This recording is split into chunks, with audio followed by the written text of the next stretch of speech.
어느 것이 크냐라는 제목으로 말씀을 드립니다. 어떤 목사님이 교회 곧 예배당에 예배당을 아주 깨끗이 해야 된다고 생각하시는 그러한 분이셨습니다. 맞는 말이죠. 많은 사람이 예배 드리러 오는 예배당인데 지저분한 상태로 있으면 안 되는 거죠.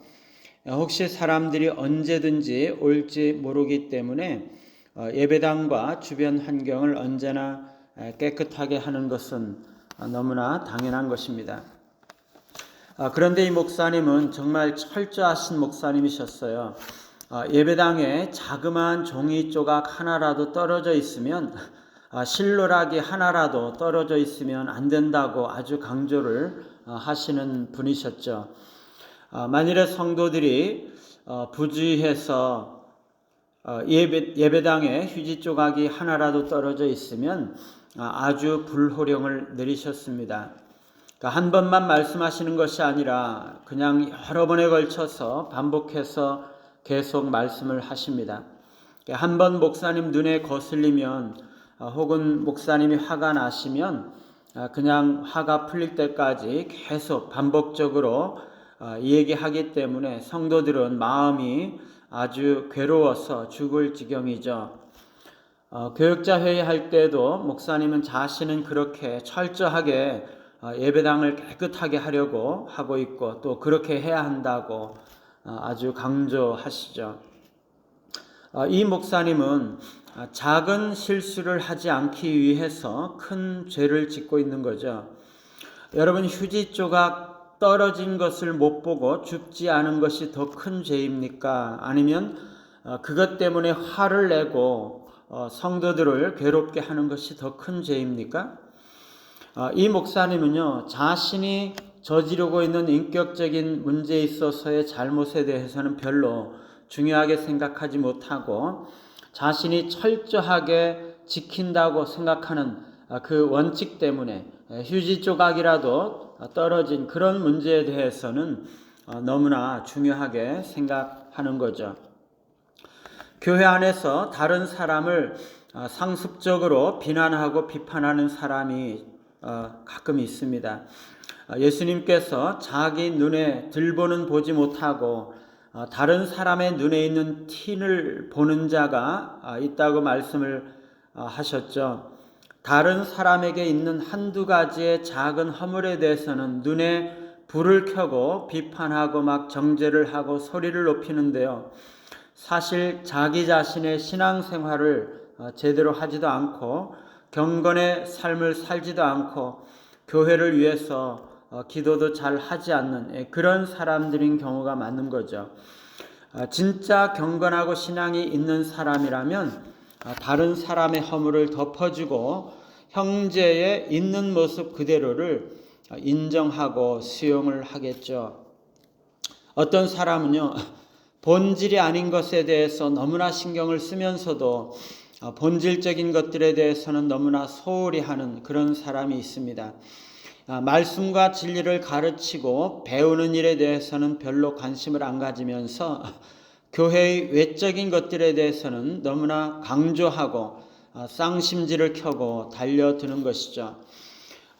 교회 와서 담배꽁초가 떨어져 있고 청소가 안 되어 있고 의자가 비뚤어지게 되어 있는 것에 대해서는 아주 신경을 쓰면서 기도하는 일이나 말씀을 배우는 일이나 형제를 사랑하고 섬기는 일, 행동과 삶이 변화되는 일에 대해서는 너무나 관심이 없는 것이죠. 이런 일들은요, 뭐가 중요한지, 뭐가 본질적인 것이고 이런 거를 구별하지 못하는 것입니다. 자신의 신앙의 본질적인 부분에 대해서 늘 힘쓰고 갈고 닦고 살지 않기 때문에 그런 부분에 대해서는 관심을 두지도 않고 그냥 말 한마디 행동 하나 작은 것들에 넘어지면서 남을 정죄하고 비판하는 것입니다. 오늘 우리가 읽은 본문은 4번째 화와 5번째 화가 기록이 되고 있습니다. 14절 말씀이 2번째 화이지만 우리 말 성경에서는 생략이 되어 있는데요. 이 네 번째, 다섯 번째 화는 아주 깊은 관련이 있습니다. 16절에 눈먼 인도자를 언급하고 있는데 맨 마지막 24절에 맹인된 인도자를 또 언급을 하고 있습니다. 그리고 17절과 19절에서도 반복적으로 맹인을 언급하고 있습니다. 그러면서 둘 다 어느 것이 크냐 하는 공통된 주제를 가지고 있는 것이죠. 첫 번째 이야기는 맹세에 관한 이야기인데요. 바리새인들은 맹세에 있어서 뭐가 더 큰지에 대한 혼돈과 왜곡된 가치관념을 가지고 있었습니다. 유대인들은요, 마땅히 성전이나 제단으로 맹세를 하지 말아야 되는 것이죠. 그런데 어떻게 하다가 그것으로 맹세를 했을 경우에는 그런 맹세는 그런 걸 하면 안 되기 때문에 그냥 입에 말로만 간주를 했던 것이죠. 지키지 않아도 된다는 것이죠. 그런데 성전의 금이나 제단에 올려지는 제물로 맹세를 하면 그것은 반드시 지켜야 하는 맹세라고 생각을 했던 것입니다. 왜냐하면 그것들은 하나님께 바쳐지는 것이기 때문에 거룩한 것이라고 생각했기 때문에 그렇습니다. 그런데 이것은요, 뭐가 더 중요한 것인지, 뭐가 본질적인 것이고 더 위대한 것인지 하는 것에 대해서 너무나 왜곡되고 전도된 생각을 가지고 있는 것이죠. 성전의 금이나 제물도, 이 제단의 제물도 거룩한 것이지만 성전이나 제단도 역시 거룩한 것이죠. 이런 잘못된 사고방식이 나타난 것은 바리새인들이 하나님의 영광이나 영혼의 변화 혹은 거룩함보다는 자신들의 이익이나 명예를 더 추구했기 때문입니다. 그들은요, 영적으로 눈이 어두워져 있었던 맹인들이었던 거죠. 23절과 24절에 나타난 두 번째 이야기는 11조에 관한 이야기입니다.